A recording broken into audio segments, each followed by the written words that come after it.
મા બ્રુયાત સત્યમ અપ્રિયમ. સાંભળવામાં કડવું લાગે, સાંભળવામાં તોછડું લાગે એવું સત્ય હોય તો ઈ પણ ન બોલો. યા ઉપનિષદોનું વાક્ય છે. પ્રિયમ બ્રુયાત સત્યમ બ્રુયાત મા બ્રુયાત સત્યમ અપ્રિયમ. અને આપણે તો જે હોય ને, આપણે તો હાચું કેવા વાળા, સામે વાળાને જેવું લાગવું હોય એવું લાગે. નથી સાંભળતા? પાછા એમ કે ને હાચું તો કડવું જ લાગે ને, હાચું બોલીએ તો મરચા લાગે.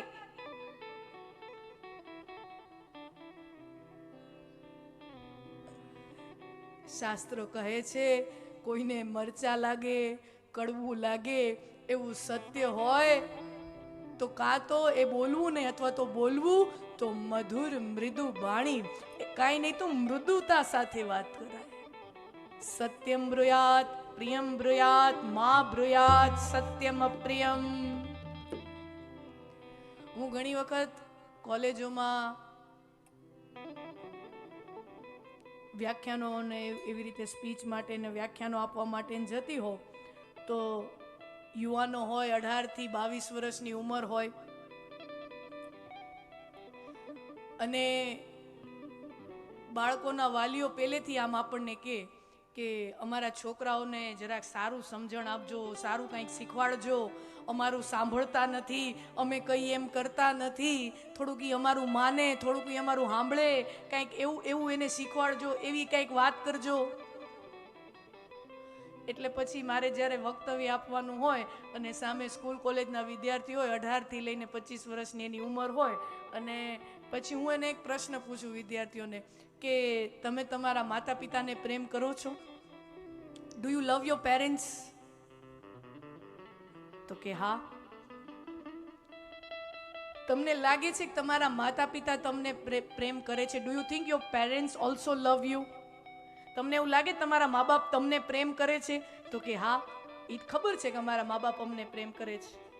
પછી હું ત્રીજો પ્રશ્ન પૂછું, ડુ યુ થિંક, તમને એવું લાગે છે કે તમારા માતા પિતા તમારું ભલું ઈચ્છે છે, તમારા શુભચિંતક છે, તમારું સારું થાય એવી એની ભાવના છે? Do you think they are your well વિશર્સ?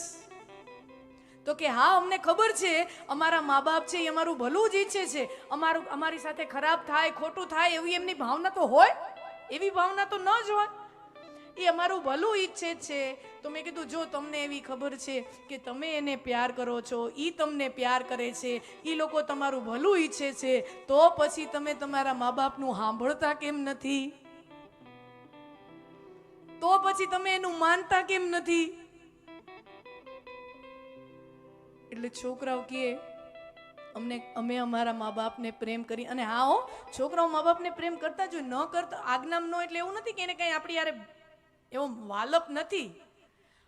છોકરાઓ એમ કહે હા, અમે અમારા મા બાપને પ્રેમ કરીએ છીએ, અમને ખબર છે અમારા મા બાપ અમને પ્રેમ કરે છે, અમને એ ખબર છે કે એ જે કાંઈ કહેતા હોય છે એ અમારા ભલા માટે કહેતા હોય છે, અમારા સારા માટે કહે છે, પણ એ જેવી રીતે કહે છે ને એ અમને ગમતું નથી. ઈ જેવી રીતે કહે છે, the way they talk to us, ઈ પદ્ધતિ અમને ગમતી નથી. એટલે મારા વાલા સ્વજનો, ઘણી વખત આપણે કહેતા હોય સાચું હોય, સારું હોય, આપણી ભાવના શુદ્ધ હોય, પણ ઘણી વખત આપણા શબ્દો જો અવળા હોય, અથવા તો આપણો કહેવાનો પદ્ધતિ જો અવળી હોય, તો આપણા શબ્દો સામેવાળા ઉપર અસરું હોય, સારું હોય, આપણી ભાવના શુદ્ધ હોય, પણ ઘણી વખત આપણા શબ્દો જો અવળા હોય, અથવા તો આપણો કહેવાનો પદ્ધતિ જો અવળી હોય, તો આપણા શબ્દો સામેવાળા ઉપર અસર કરતા નથી.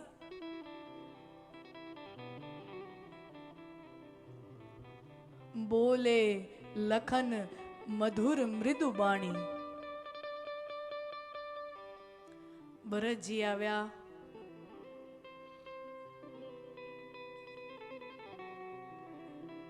રામ ભરત મિલાપનું સુંદર દર્શન આપણે ગઈકાલે કર્યું.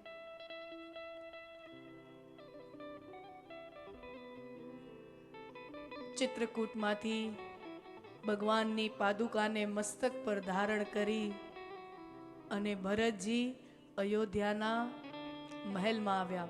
અને આ ભરત મિલાપની અંદર સુંદર સંવાદ થાય છે રામજી અને ભરતજી વચ્ચેનો. શ્રી રામ અયોધ્યાના મહેલમાંથી વન તરફ નીકળ્યા ત્યારે તો દશરથજી જીવિત હતા, બરાબર ને? ત્યારે દશરથજી જીવિત હતા.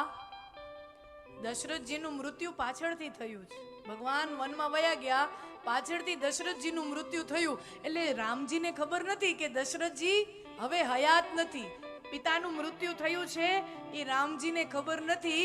પણ ભરતજી, અને સ્વાભાવિક છે ત્રણેય માતાઓને ધોળા પછેડામાં જુએ, સફેદ વસ્ત્રોમાં જુએ એટલે અંદાજો તો આવી જ જાય. અને પછી ભરતજી ભગવાન રામના ખોળામાં માથું મૂકી અને રડી પડે અને ભગવાનને કહે, પ્રભુ, આપણા પિતા નથી રહ્યા. આપણા પિતા ભૂપતિ સુરપતિ થયા. આપણા પિતા એનો સ્વર્ગવાસ થયો છે. આપનો વિરહ, તમારો વિરહ આપણા પિતાશ્રીથી સહન ન થયો અને એમણે એમના દેહનો ત્યાગ કર્યો છે. રામ રામ કહી રામ, રામ રામ રામ કહી રામ, એમ કહેવાય છે. રામાયણમાં લખ્યું છે કે દશરથજી પોતાના પ્રાણનો ત્યાગ કરે છે ત્યારે દશરથજીના મુખમાં 6 વખત રામનું નામ આવ્યું છે. દશરથજીના મુખમાં 6 વખત રામનું નામ આવ્યું છે. અને મારા વાલા સ્વજનો, મને ને તમને જેના પ્રત્યે પ્રેમ હોય ને, જેના પ્રત્યે પ્રીતિ હોય, જેના પ્રત્યે અગાઢ સ્નેહ હોય, આપણા વડવાઓ એમ કહેતા હોય કે આખું જીવન જેના મય હોય ને, અંત સમયે એનું નામ મુખ ઉપર આવે, અંત સમયે એની સ્મૃતિઓ નેત્ર સમક્ષ આવે, અંત સમયે એનું નામ આપણા મુખ ઉપર આવે. જન્મ જન્મ મુનિ જતન કરાહી, અંત રામ કહી આવત નાહી. યોગીઓ, ઋષિ મુનિઓ જન્મ જન્મ સુધી યત્ન કરે છે, જન્મ જન્મ સુધી સાધના કરે છે કે એક વખત મરતા વખતે, શ્વાસ છોડતી વખતે મુખ ઉપર રામનું નામ આવી જાય તો વળી પાછું આ ધરતીનો ફેરો ન થાય, વળી પાછા આ જન્મ મૃત્યુના બંધનનો આ ફેરો ન થાય. જો એક વખત મરતા મરતા મુખ ઉપર રામનું નામ આવી જાય, એના માટે જન્મ જન્મ મુનિ જતન કરાહી, અંત રામ કહી આવત નાહી.